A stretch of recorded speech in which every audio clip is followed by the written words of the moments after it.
We've got an interview with Michele Fumagalli on the podcast this week. Michele is a registered dietitian and an individual CrossFit Games competitor. You may remember her from the 2018 CrossFit Games, where she had a little wipeout on the bike at the end of the race and broke her wrist and was unable to complete the rest of the games, which is pretty unfortunate since that was her first time actually qualifying for the CrossFit Games as an individual after coming close several times during the regionals era. And since then, Michele has gone full-time with her nutrition consulting business called Fit Plate Nutrition. And she has a lot of personal experience as well as, book learning and all that about the differences between eating for health versus eating for performance, and a lot of just the misconceptions and nonsense that are out there about how people should eat if they want to get better at CrossFit, how people should eat if they want to be lean, how people should eat if they want to live long and prosper, and really just helping people filter all of that information, which, coming from someone who has competed at the highest level of a sport and then is not necessarily in a position trying to maximize her own performance now. Michele has a lot of insight about all that stuff. So enjoy this one. Welcome to the Legion Strength and Conditioning Podcast. You can check us out at legionsc.com or follow us on Instagram at legion.sc. All right. So we have Michele Fumagalli on the podcast of Fit Plate Nutrition. And Michele is a multi-time regionals athlete from back in the day, finally made it to the CrossFit Games, and had an interesting initial experience at the CrossFit Games, right? That's probably a good word for it. And is, here with us today, not just to tell us her story of her competitive career, but also to break down some ideas about nutrition that would hopefully be pretty relevant for people who are interested in competing, interested in taking their fitness seriously, but not necessarily competing at a super high level, and people who just want to work out and look good, since those things are a little bit different for people. But to get started, Michele, what happened when you finally made it to the CrossFit Games, when your dreams came true? It was a dream come true. Absolutely. What happened? Well, I will say training was probably one of the most fun times that I've had, which is crazy because it was definitely the most exhausting and most challenging. However, let's see what happened. Day one, I think I probably was the quickest Games athlete to have to retire, maybe 20 minutes into the games. So it was, I think I was sitting in fifth in the crit race, and then lost control of my bike. Someone somewhat cut me off. I fell in a hole, lost control, fell off my bike, and then completely, let's just say, screwed up my wrist. So I dislocated my wrist. I crushed my scaphoid bone, and then I tore all of my tendons and ligaments. So anything you could possibly do to your wrist, I did that while probably going 25 miles an hour on a bike. And the best part of it was I was probably 30 yards from the finish line, and I would have placed fifth in the first event. So yeah, tough to swallow. But, I'm a firm believer that everything happens for a reason. And your experiences just make you a stronger person and more resilient. And that most definitely did that. To your credit, you did hop right up and carry your bike across the finish line, right? I did, but anyone would have done that. You fall down and the finish line's right there, and there's just swear words going on in your mind. And then, I think any athlete would have done that, pick it up and just run it across. What else are you going to do, So, but yeah, I don't think anyone would have done that. Well, I beg to differ. I think, most people would. I think a lot of people would lay there and cry. Well, there was time for that afterwards, but you're almost at the finish line. If it was a lap, then that would be something different. But, you see the finish line in front of you. You got to get there, right? It was a timed event. So, I think this is an example of, you maybe not having perspective on what everyone else would do in your situation. Right. Yeah. And people kept on passing me on bikes, and so every person that passed me, I went one place down, and I didn't like that. So, There you go. So at what point did you realize that it was like an actually serious injury? So I walked off the course. I think some people gave me crap on social media for like throwing my bike down. Okay. But went to Dave Castro and said, I need to see medical. So, he, set that up or whatever. And I was just kind of sitting on the curb by myself. And then I just started looking at my wrist and realized that it was not right. I thought it was dislocated at the time and it was very loose, no kidding. And I was like, well, this isn't good. So, I figured, I kind of knew at that point that I was done. It's pretty obvious. Yeah, there weren't going to be a lot of cleans or snatches with or muscle ups. The next was event not was attached 30, anymore. Yeah, the next event was 30 muscle ups for time. So, yeah, there was no way I could have done one armed muscle up. Let's say. Do you regret not having trained one armed muscle ups? Oh yeah, right. Yeah. Well, what we were trying to do because we wanted to see if I could, do one more event just to be on the floor. And so the idea was to just go out there for the muscle ups and stand on the mat. And then I could do a back squat, probably, do a 1 rep of back squat because the CrossFit Total was following that. But then the head judge said, you can't just go out and stand on the mat. So that was the end of CrossFit Games. But, I was fine, until I got, in the car with my husband, and then, of course, you break down. But the injury was, it was like a death, all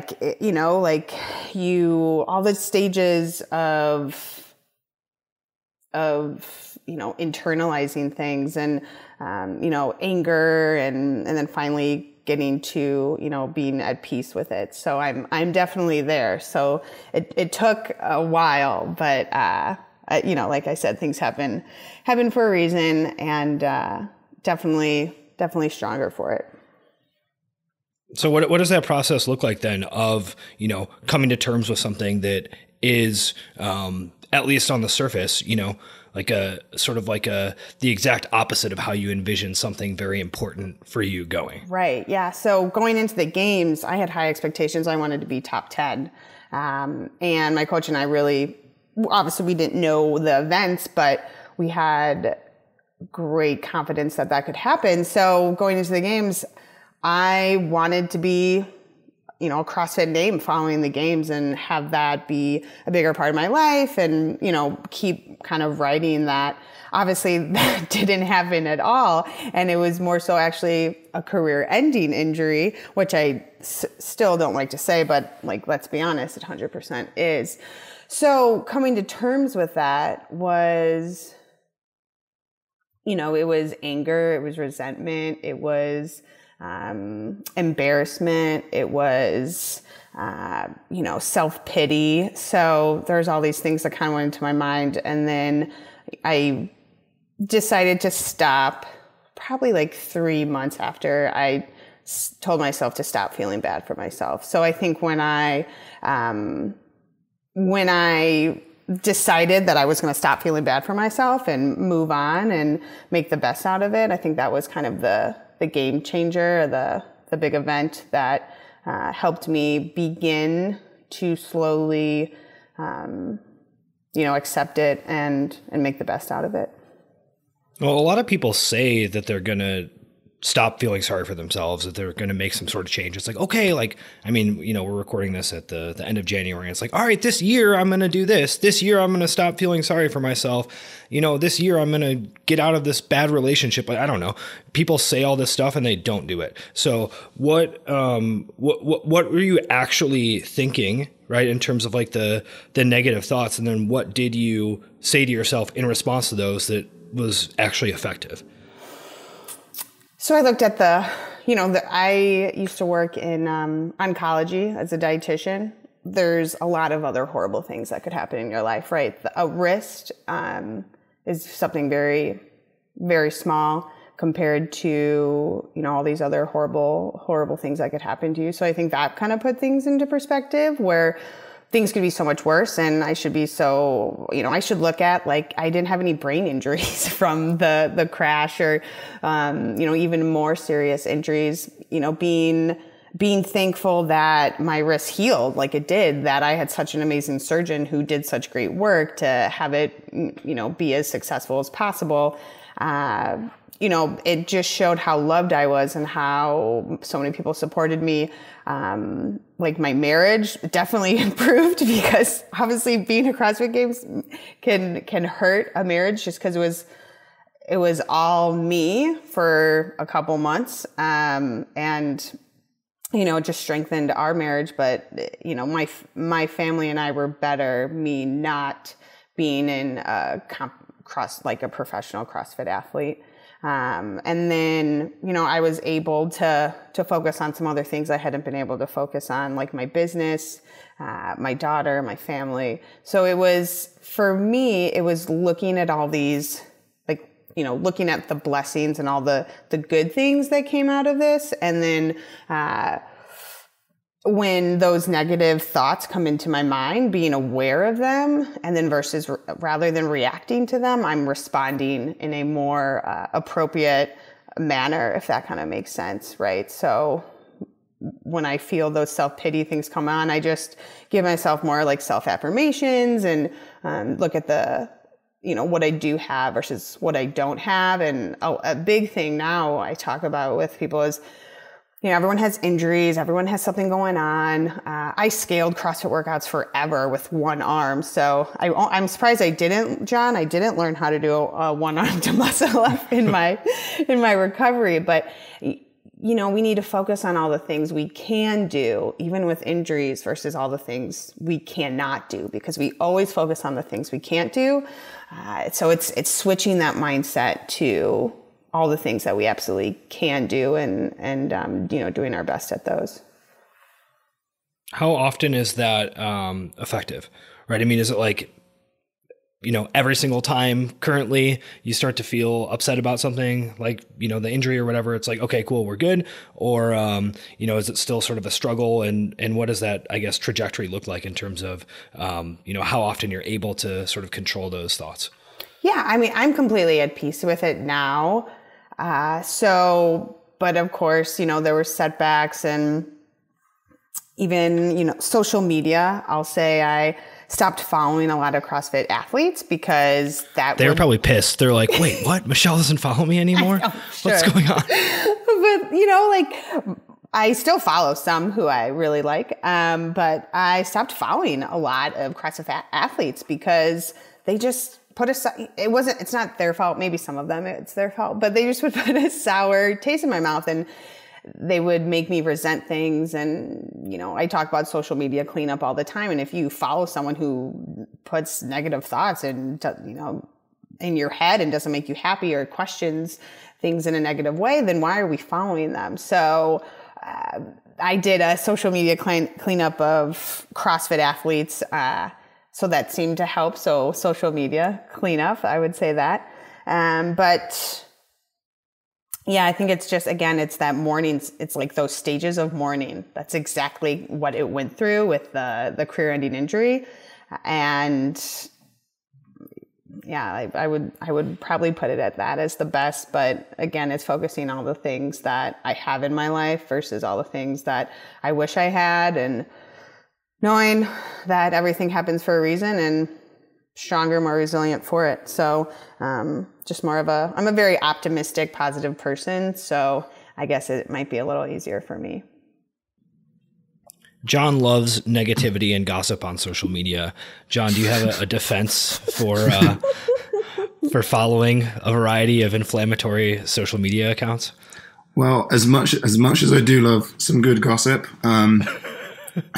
I think the negative side, like you were saying, Michele, has to be kind of kept in check there, because I will follow people on social media who I don't really have an interest in, but I know I might find out interesting things from them about different situations. But if they were ever to the point of actually getting me annoyed or upset, then I wouldn't bother carrying on following them. But then we also know that I'm not exactly an emotional person, so there's very little that would annoy me enough on social media. Very true. Very true. That's good though. So you mentioned just, your background in nutrition, and that you had been working in oncology as a dietitian. And that's something you've been doing. How long have you been doing that?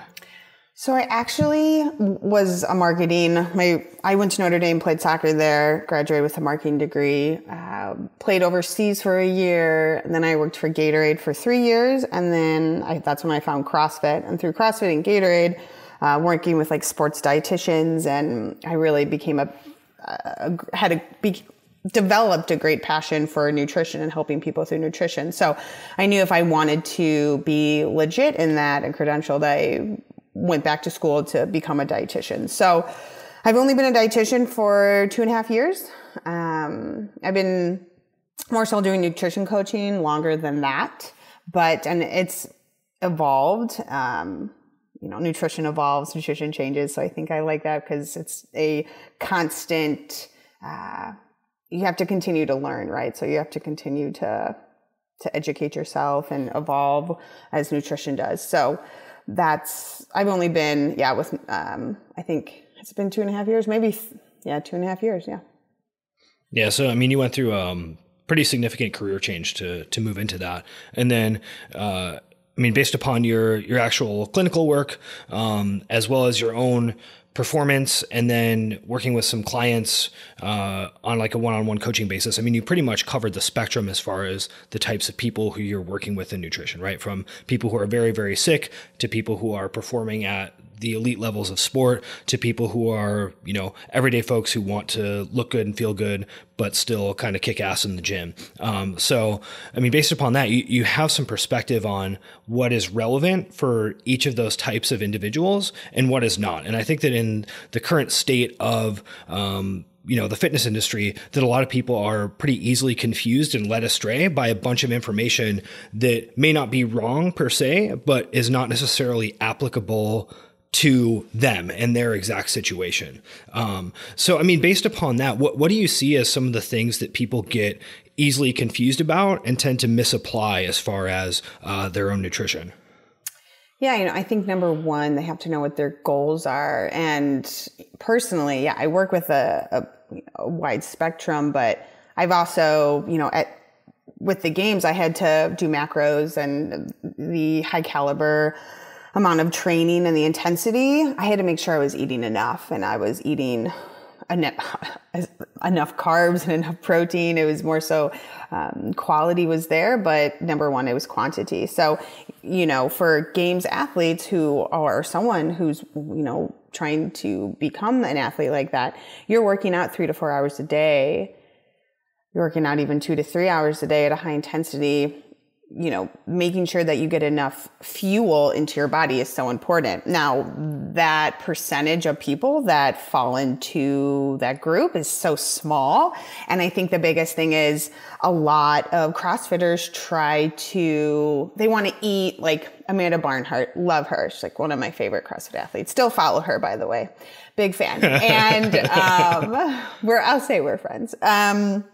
And I love her because, she posts what she eats, but she is a huge advocate of like, just because I eat this, that doesn't mean you need to eat this. Just because, I'm a professional CrossFit athlete, so I should be eating a certain way. You aren't that, so you shouldn't eat that way. Like we look at basketball, right? Or any other sport.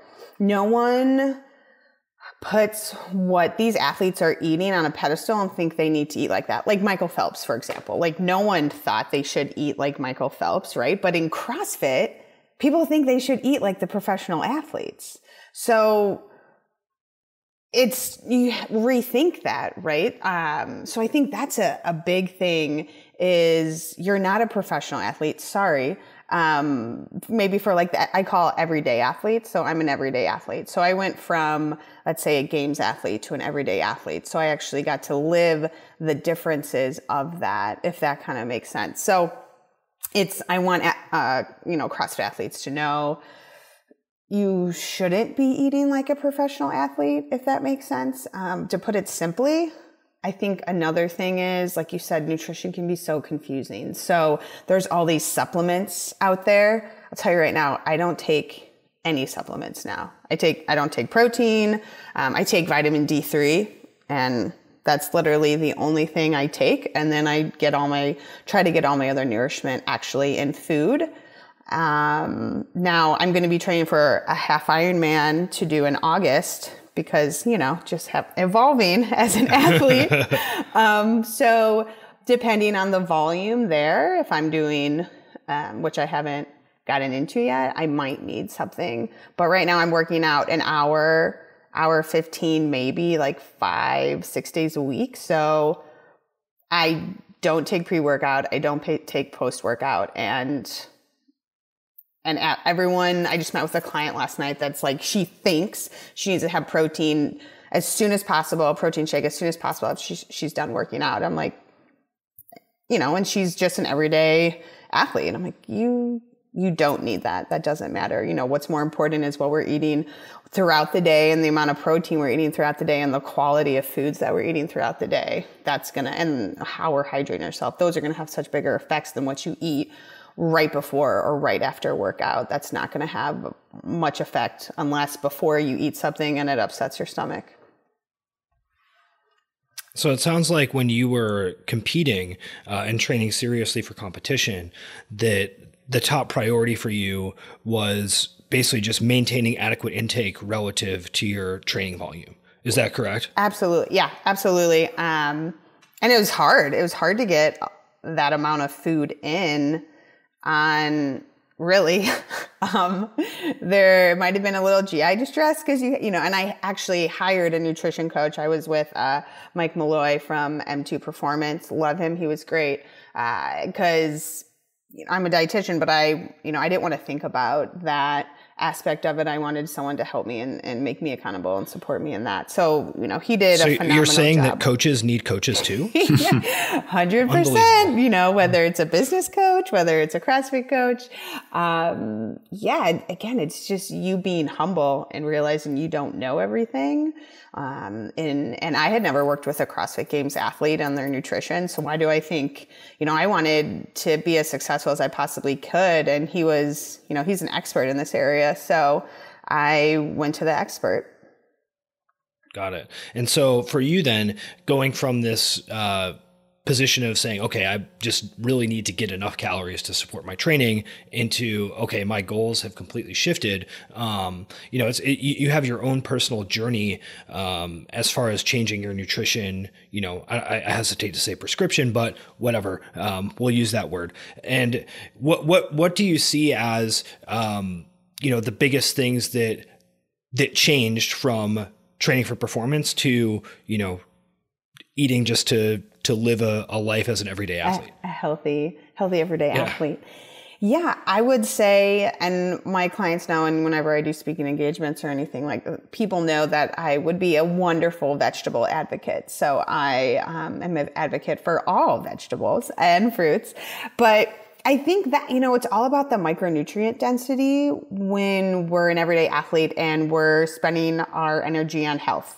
Right. So we work out for an hour, 5 days a week because we know it's good for ourselves. We're not trying to burn calories or having the mindset that, our bodies are meant to move. And so we're going to move in the gym and increase our heart rate and, make our muscles stronger and our body stronger. But then we're also going to move the other 15 hours of the day and try that. With food, protein's important, but like vegetables and whole real foods and nuts and seeds and fruits and all those super high nutrient dense foods are extremely important. Like I said, I don't even take a multivitamin or anything like that. I try to get as much color in my diet as possible. So it's going from the, I would say the quantity to the quality. And the quality, and people are like, well, if I eat too much, I'm going to gain weight. Well, then you're letting your body tell you how much to eat versus tracking your food and someone else telling you how much to eat, if that kind of makes sense. So like I'm at complete like food freedom. Like I'll have breakfast when, and right when I wake up, or if I'm not hungry, I'll wait, until I'm hungry, and maybe that's 2 hours after. So it's more freedom. It's not as much work. It's, of course, eating can be business. Like if, sometimes I'll make something for lunch. I'm like, I really don't want this, but I know I need to eat something, and this is super nourishing for me. So it's business, right? I think with training and eating the amount of food you had to eat, when you're competing at that level, it's more business because, sometimes you're not hungry and you're like, I need to eat this because I need to be recovered and I'm not eating enough.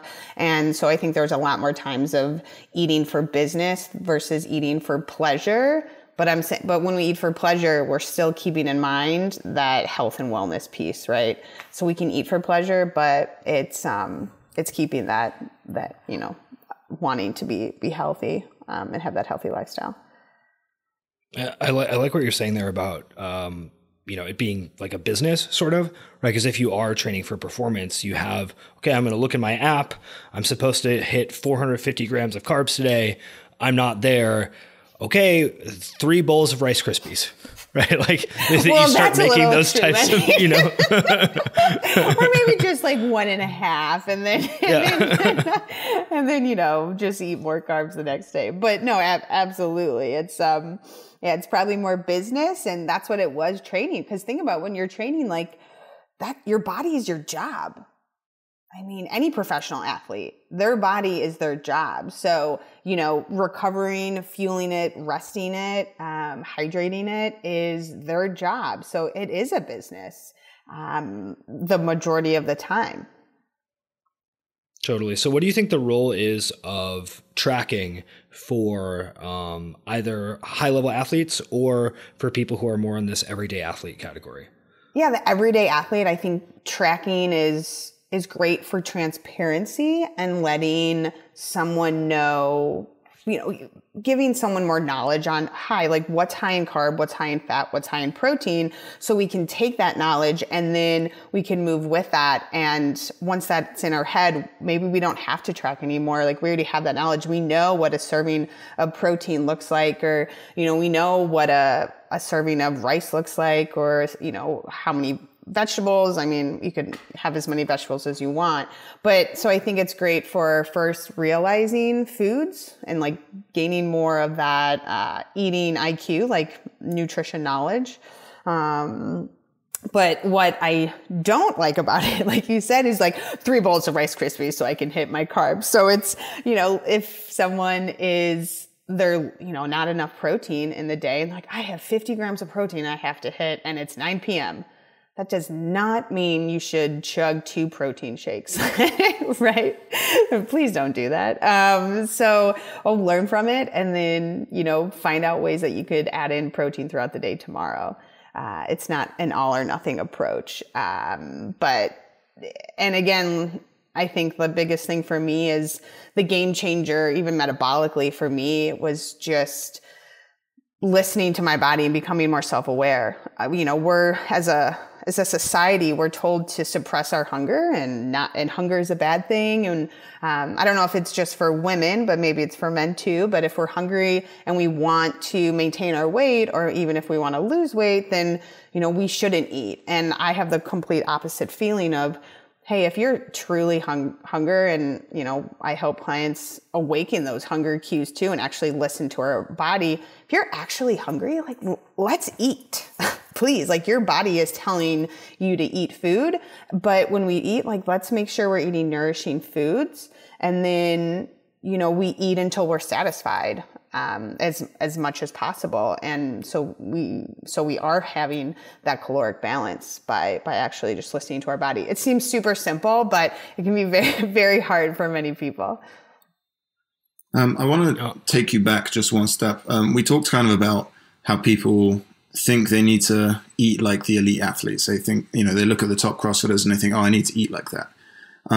Is there a line, you think, between athletes who are kind of looking at these sanctional event qualifications and they're like, well, to qualify for this, I should be training like an elite athlete. You know, the level required is at that.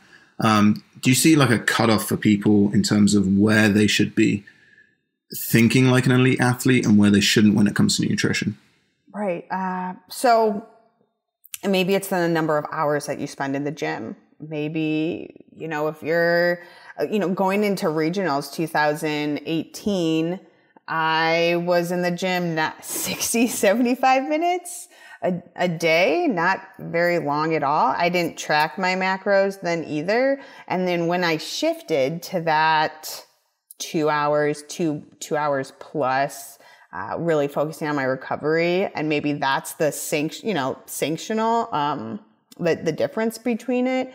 That's when I had to start paying attention if I was eating enough. So maybe it's the amount of hours that you're able to train. And I'm not saying an everyday athlete who's, you know, hanging out in the gym and talking to people and, you know, but their 2 hours, that doesn't include you, right? Like my 75 minutes in the gym even was, I'm in, I'm out. My warm up is 5 minutes. Like it's like, you know, Patrick Vellner. Like it was very similar to him because I just didn't have time.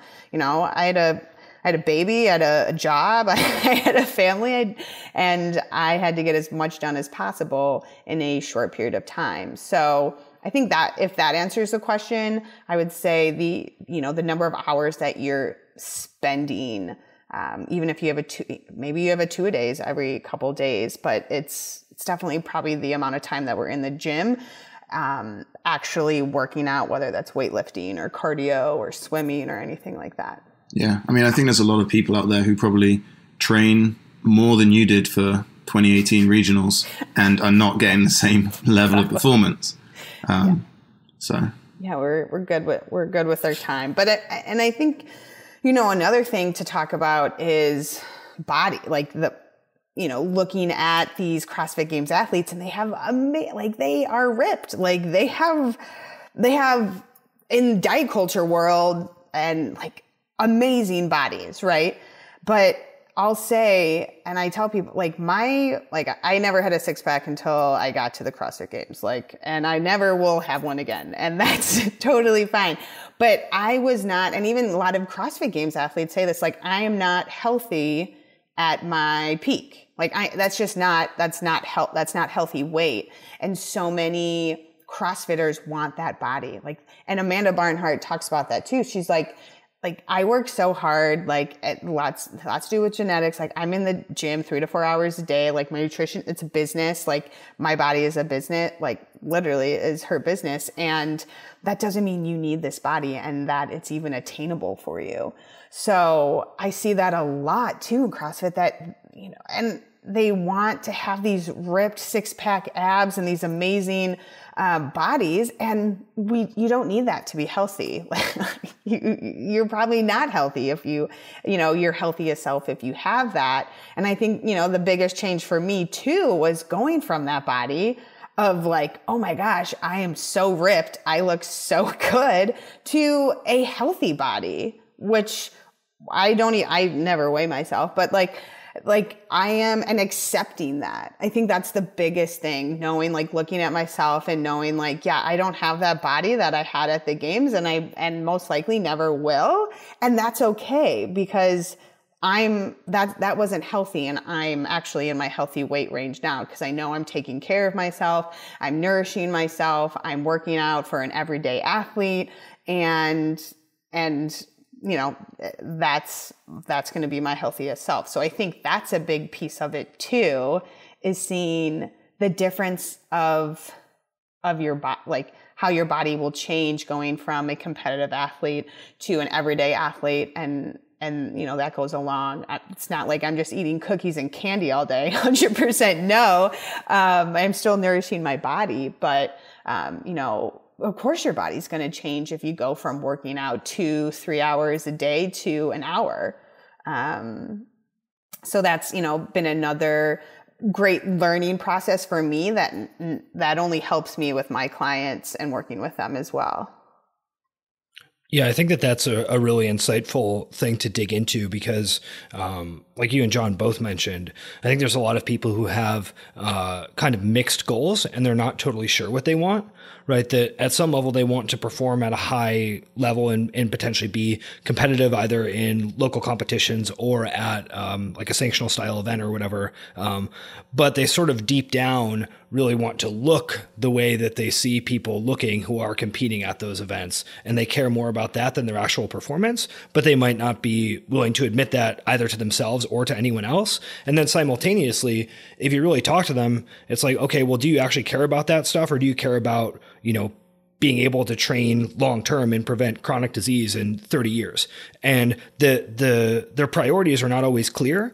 And I don't think that they always know exactly what they want. And depending on the context, they might have different priorities, right? That they might want to perform better, or they might want to look good, or they might want to, stave off some sort of chronic disease that runs in their family, right? And so how do you think about, especially working with clients? I mean, it sounds like you've worked through some of this stuff yourself and some of the insecurities that come with that. But how do you think about working with a client to really understand what they're trying to do and how to balance those different, let's say, protocols for those different goals?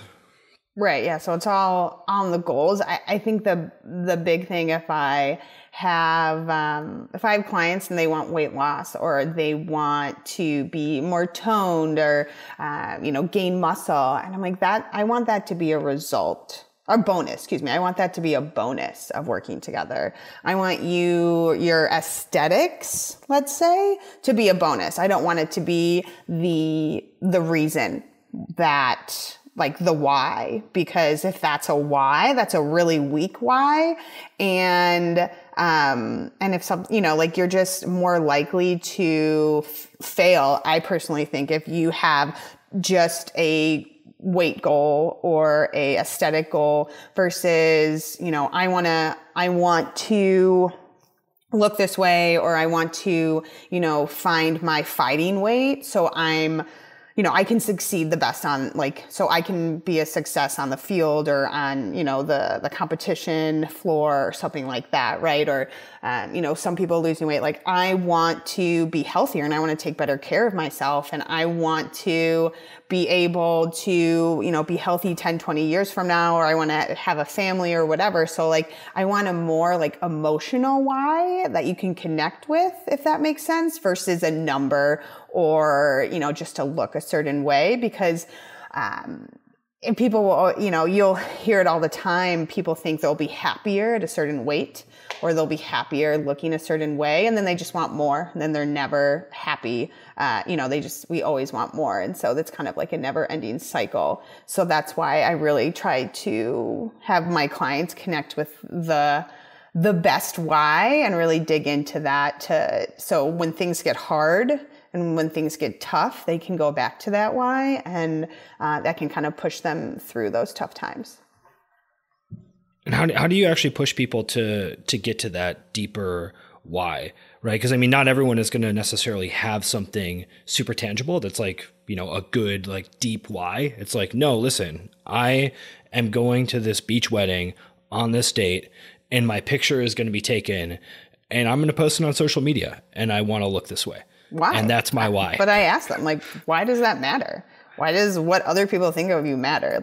Why? Or, I asked one of my clients the other day, tell me one thing you love about yourself, your body. Tell me one thing you love about your body. She couldn't think of something. And that's so normal. I hear it all the time, and it's horrible. We just need to, it sounds so lame that we have to love ourselves more, but tell me one thing that you like about yourself. So, about your body, you think about yourself and all the, things you've done, and more so your mindset, right? And the person you are. And then I ask someone about their physicality and what they like. And they're like, and then there's a pause in the room. We don't want to say the things that we like, I used to hate my muscular arms. I love my arms now. It's part of me. I love what they represent and showing that I'm a strong woman. So it's being able to find that. And it's being able to, again, that's just diet culture, again, telling us that we need to look a certain way. And if we don't look that way, we should feel bad, and we should try to strive to look that way. And we don't need to. like someone's like, well, I want to fit into this dress. I'm like, well, why don't you just buy a new dress? Like that sounds so bad. But again, that's why if you need weight loss and you start taking better care of yourself through movement, sleep, nutrition, the bonus will be weight loss. But the main thing is you're going to feel so much better. You're going to feel so much more unstoppable, resilient, healthy, happy, because we're doing it in the right way versus you just focusing on a short-term goal of losing weight to probably only regain it later and feel bad about yourself. So we're looking at, health and happiness 2 months from now, 6 months from now, a year from now, 3 years from now, if that kind of makes sense, and focusing more on what's going on between the ears than anything else. Why do you think it's so hard for people to come up with things that they like about themselves, whether it's their body or their performance or whatever? Yeah, because you don't want to brag. You want to be humble. We're the hardest on ourselves. You guys can probably attest to that. We're really hard on ourselves. We expect perfection. I know a lot of women do. We want to be perfect, and nobody's perfect, right? I always say we're imperfectly perfect. And again, then there's that piece of that society of we see on social media, like, I stopped following people that showed their like 6-pack abs. I'm like, I don't want to see that. Like, I don't know if you're healthy or you're not healthy or, like that doesn't mean you're healthy having a 6-pack. And so many people think that, and they think they need to have that, or they need to have a flat stomach, or they need to get rid of their love handle or their pouch being as small or whatever it is. So it's getting in shape for life versus getting in shape for a wedding or an event. I'll put it as. So deep. Yeah, totally. So deep. Yeah. I get fired up about this. Can you tell? But to your point though, right? A lot of people are going to use some sort of event or whatever as sort of like the jumping off point to start to make a change. And then, if possible, then your role as a coach is to try to guide them into like, okay, how are you going to think about this long term rather than short term? Right.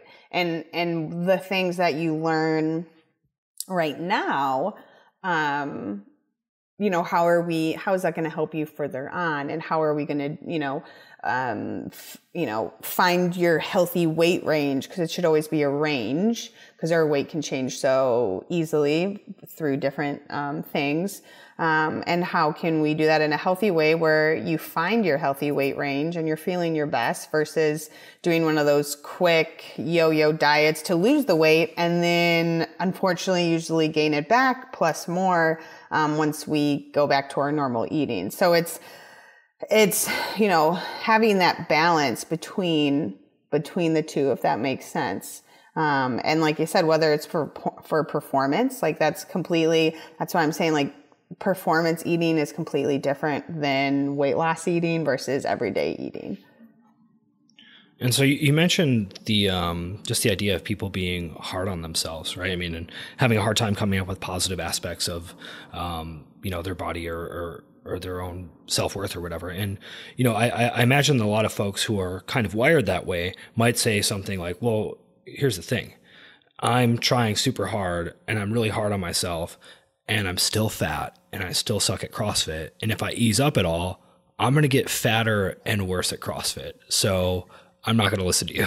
So many people think it's like throwing in the towel. Oh, I'm just throwing in the towel then. No, you're not at all. Like, and number one, then if you suck at CrossFit and you think you're fat or you're overweight and like there's something else going on, like then you're missing a piece to the puzzle, right? So you're either, let's look at your stress. Let's look at your sleep. Let's look at your nutrition. Let's look at your movement throughout the day. So it's like looking at all these different pieces. The thing is people continue to do the same thing over and over. Nothing's going to change, so it's just, again, being more aware of, what's working, what's not working, and what do I need to, what's my first priority to help me be a better CrossFitter, or to find my healthy weight, or my fighting weight.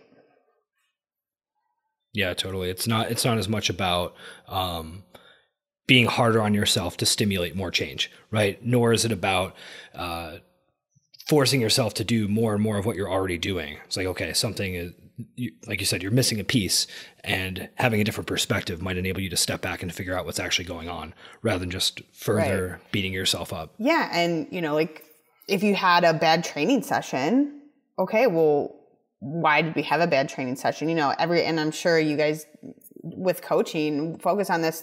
Okay, we had a bad training session. Like, why did we have a bad training session? Was it our mental? Like, did we just go into it? Did we have a really stressful day today? Did we not hydrate ourselves? Did we eat food too close to the workout? Like, there's all these things of why, it was a bad day, and maybe we didn't get to the stimulus that we wanted to get to, if that makes sense. So it's not just, obviously when I was training, like, emotions and mindset play a huge role. Like, if I went into a training session and my mind wasn't right, it wasn't going to be a great training session. And I'm sure you guys can attest to that as well, how important that is to getting the results that you want. Yeah, I mean, I think as a coach, I see that quite a lot in people. And, someone sends me a message and they're like, I couldn't hit the same weight I hit last week for my front squats today, and my legs felt tired and I felt weak. What's going on? And half the time it's just like, yeah, you had a bad day. Maybe you didn't sleep great. Maybe your nutrition was off yesterday. Maybe you're more stressed at work. Maybe there's so many other variables that contribute to your training that for you to pin down one lift in one session and say everything's crashing around you, it's like, no, you can have a bad day. Right. And it's not hitting those front squats and moving on to the next thing and forgetting about it and moving on to the next thing and trying to improve that. And I'll even tell, you mentioned sleep, and sleep is so important. There's a reason why, I think Matt Frazier sleeps, or like, he sleeps, 9-10 hours a night. Or I think it was Roger Federer who slept like 10 out, the professional tennis player, how many hours he slept because sleep is so, and stroke victims sleep like 13 to 14 hours a night, or a day. Sleep is such an important recovery piece. So even sometimes when I was training, if like I said, I had a baby at the time, and if I only got 5 hours, 5.5, maybe 6, of not high quality sleep, I wouldn't train, because we weren't going to get anything good out of that training session. Maybe we did some minor things, but there was no point in training when I'm on 5 hours of sleep, because I'm not going to get the stimulus that I want in the training. So even now, some of my clients, they will work out more. I've had one client, she wanted to work out more because she wanted to lose weight, right? She wanted to burn more calories. And what it did for her, she had to force it in, and she caused more stress on her body, and it actually backfired. So in multiple ways. So it just shows you need rest and you need sleep, and it should be a huge priority, because we live in a sleep deprived world. So especially for training.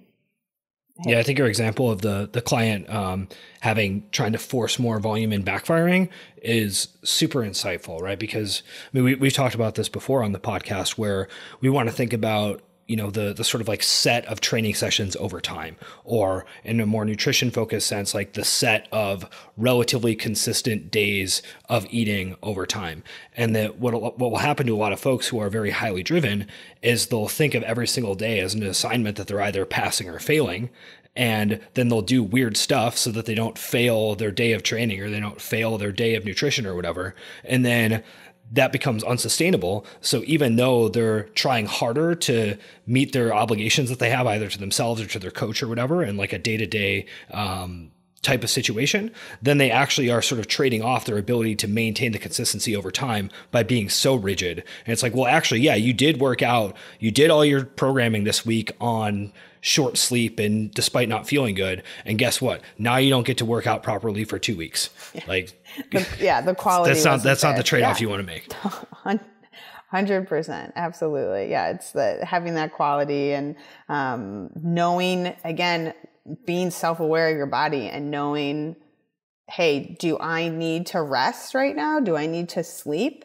Or do I need to go train? Right. So it's, again, just kind of being real with yourself and knowing,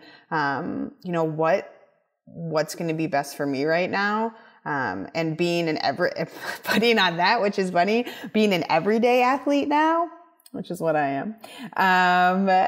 I schedule out my workouts for the week because they're in and I know when they're going to be. And of course they can change, but sometimes I didn't have sleep or I've had a really stressful day and I don't want to go work out. Sometimes I still do, but sometimes I'm like, you know what?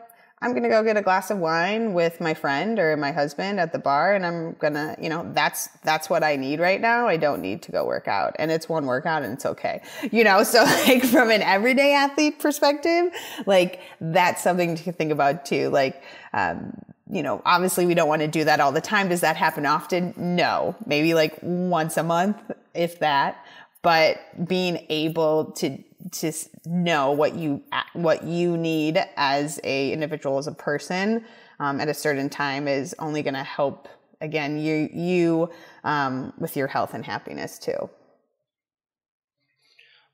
So Michele, you work with clients one-on-one. What does that actually look like? What are you doing? Are you giving them a templated program? It's the same thing you give to everyone. Are you making up numbers that you just kind of are like randomly Googling? Yeah. What's the deal? Randomly Googling. Everyone gets the same exact thing. Totally.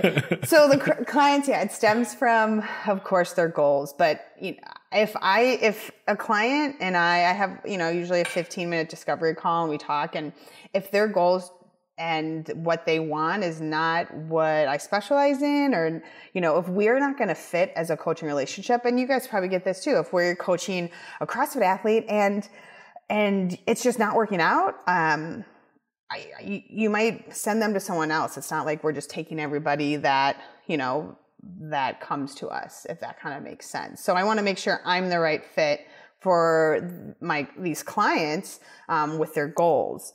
So that's one thing, but it's completely individualized. It's having them really relearn how to nourish their body and their mind. So it's just as much, I'm very much a therapist too at times, it seems like. But I'm the voice of reason because, like we talked about, nutrition is so confusing and there's so many fad diets on there and there's so many myths versus facts, and there's so many gray areas. So really being the nutrition expert, being a dietitian, I really want to put those, and into a fact, I guess, and really kind of be more the credible voice of reason for my clients. But what they're going to get is really depending on their goals. And like I said, it's, we always do a 60, 75 minute initial. So it's like a get to know you. I'm in Naperville, so I'm in like the southwest suburbs of Chicago. So it's either Zoom calls or in person, depending on where they are. And then it's communication. Clients have asked me what makes it a successful for the client. I'm like, it's your commitment and it's your openness and it's your willingness to work with me, because the more you work with me, the more you're open with me, the more I can help you. So I think that's a big thing and it goes really hand in hand, I feel like, with any coaching, just like when you guys coach CrossFit, like the more feedback you get and the more you can understand what's going on in your athlete or my client, the more I can help them with emotional eating, with setting up their kitchen for success, with meal planning, with, what are we struggling for breakfast? Perfect. We focus on the struggles. We focus on what is, what's that elephant in the room? And then we move on to the next elephant and then the next elephant, to make small steps. The one thing that people won't get, they're not going to get like 5 to 10 things from me. They're going to get something, they're going to get one focus or one goal every week or every other week. And we're going to dominate that. And then we're going to move on to the next. So it's a building process. So we kind of, see what their foundation is, and then we build upon it. So it's definitely a coaching relationship. It's not a, one or done or anything like that. So that's pretty much how we get. And again, on the client, it's their openness and their communication and their willingness to improve themselves, is, I think, the number one factor of, if this is going to be successful or not, because then I can help them more.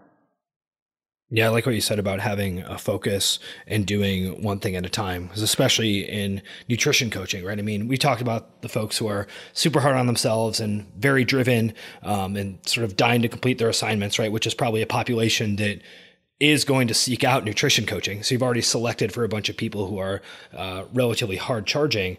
And then similarly, another issue folks like that will often have is like, well, okay, I'm going to do this. So I'm going to do 15 things because I'm going to hit these macros and I'm going to track everything, these micronutrients. Yeah. And I'm going to intermittent fast and I'm going to increase my training volume.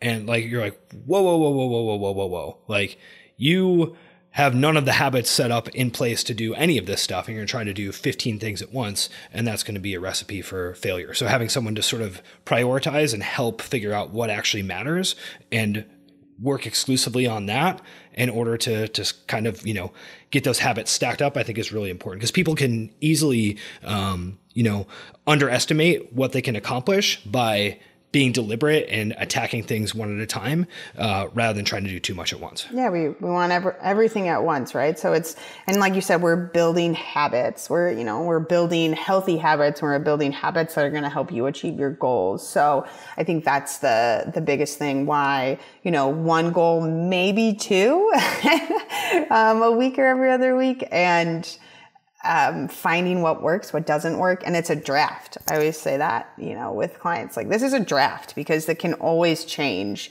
I'm giving you principles and I'm giving you suggestions. And if it doesn't work for you, then okay, let's know that. And then let's find something that is going to work with your schedule, with your likes, your dislikes, with, your goals, things like that.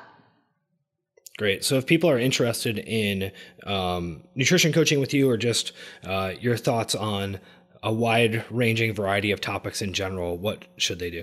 Yeah, so you can follow me on Fumagalli_FitPlate. I'm on there a lot on Instagram. FitPlateNutrition.com is my website, so you can learn more about me. How do you spell Fumagalli? That's kind of a tricky word. Fumagalli. F is in Frank, U-M is in Mary, A-G-A-L-L-I. So Fumagalli. Actually, there's a Fumagalli on the Denver Broncos.